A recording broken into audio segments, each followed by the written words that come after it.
আজকে আপনাদেরকে এমন 10টা পয়েন্ট সম্পর্কে বলবো, যে 10টা পয়েন্ট আপনারা যদি জমি কেনার আগে মাথায় রাখেন, তাহলে যে কষ্ট করে আপনারা পয়সা উপার্জন করছেন এবং সেই টাকা দিয়ে যে জমি আপনারা কিনবেন, তাতে আপনারা কখনোই ঠকবেন না। চলুন জেনে নেওয়া যাক 10টা পয়েন্ট কি কি। পয়েন্ট নাম্বার 1, প্রথমেই জমির তফসিল অর্থাৎ মৌজা, খতিয়ান নাম্বার, দাগ নাম্বার এবং ওই দাগে জমির মোট পরিমাণ সম্পর্কে জানতে হবে।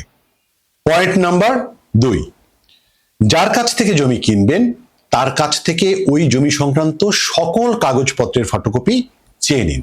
যেমন সিএস খতিয়ান, এসএ খতিয়ান, বিএস খতিয়ান, আরএস খতিয়ান, ঢাকা বা অন্য যে কোনো শহরের সিটি জরিপের সর্বশেষ পর্যন্ত যে সকল বেচাকেনা হয়েছে সেগুলোর বায়া দলিল, নামজারি খতিয়ান এবং হাল সনের খাজনার দাখিলা সহ সংশ্লিষ্ট সকল কাগজপত্র দেখে নিন।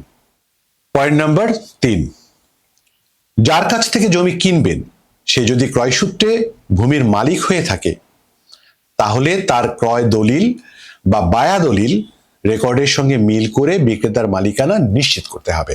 এবং যদি সে উত্তরাধিকার বা ওয়ারিশ সূত্রে ভূমির মালিক হয়, সেক্ষেত্রে সর্বশেষ জরিপের খতিয়ান বিক্রেতা বা তিনি যার মাধ্যমে প্রাপ্ত তার নামে অস্তিত্ব যোগসূত্র মিলিয়ে দেখতে হবে। পয়েন্ট নাম্বার 4, উত্তরাধিকার সূত্রে প্রাপ্ত জমি বিক্রেতা শরিকের সঙ্গে বা শরিকদের সঙ্গে বিক্রেতার সম্পত্তি ভাগাভাগির বন্টননামা বা ফারায়েজ দেখে নিতে হবে। বিক্রেতা যদি বলেন যে আপোষমূলে বন্টন হয়েছে কিন্তু রেজিস্ট্রি হয়নি, তবে ফারায়েজ অনুযায়ী বিক্রেতা যেটুকু অংশের দাবিদার শুধু সেটুকু কেনাই নিরাপদ হবে। পয়েন্ট নাম্বার 5, জমিটি নিয়ে কোনো মামলা বিচারাধীন আছে কিনা কিংবা কোনো প্রকার মামলার নিষ্পত্তি হয়েছে কিনা এবং ব্যাংকে কিংবা অন্য কোনো আর্থিক প্রতিষ্ঠানে জমিটি বন্ধক বা দায়বদ্ধ আছে কিনা সেটি দেখে নিন। পয়েন্ট নাম্বার 6, যাচাই করতে হবে জমিটি খাস, পরিত্যক্ত, শত্রু সম্পত্তি বা সরকার কোনো কারণে অধিগ্রহণ করেছে কিনা সে বিষয়ে খোঁজ নিতে হবে। উপজেলা ভূমি অফিস বা জেলা প্রশাসকের কার্যালয়ের এড়ে শাখা থেকে আপনারা খুব সহজেই এই খোঁজ নিয়ে নিতে পারেন। পয়েন্ট নাম্বার 7, জমির মালিক নাবালক, প্রতিবন্ধী বা অপ্রকৃতিস্থ কিনা সেদিকে লক্ষ্য রাখতে হবে। নাবালক হলে আদালতের মাধ্যমে অভিভাবক নিযুক্ত করে বিক্রয়ের অনুমতি নিতে হবে। পয়েন্ট নাম্বার 8, সর্বশেষ নামজারি পর্চা, ডিসিআর, খাজনা দাখিলের রসিদ যাচাই করে দেখতে হবে।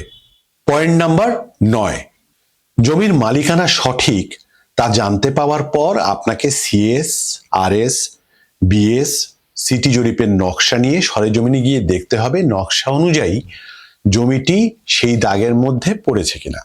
সাব রেজিস্ট্রার অফিসে তল্লাশি দিয়ে জমির সর্বশেষ বেচাকেনার তথ্য জেনে নেওয়া যেতে পারে। সর্বশেষ পয়েন্ট নাম্বার 10, বিক্রয়ের জন্য নির্দিষ্ট জমিটি বর্তমানে কে দখলে আছে, কিনতে গেলে কোনো কারণে ভোগ দখলে বাধাগ্রস্ত হতে হবে কিনা কিংবা রাস্তা বা পথাধিকারের কোনো বাধা নিষেধ আছে কিনা সরেজমিনে যাচাই করে নিতে হবে।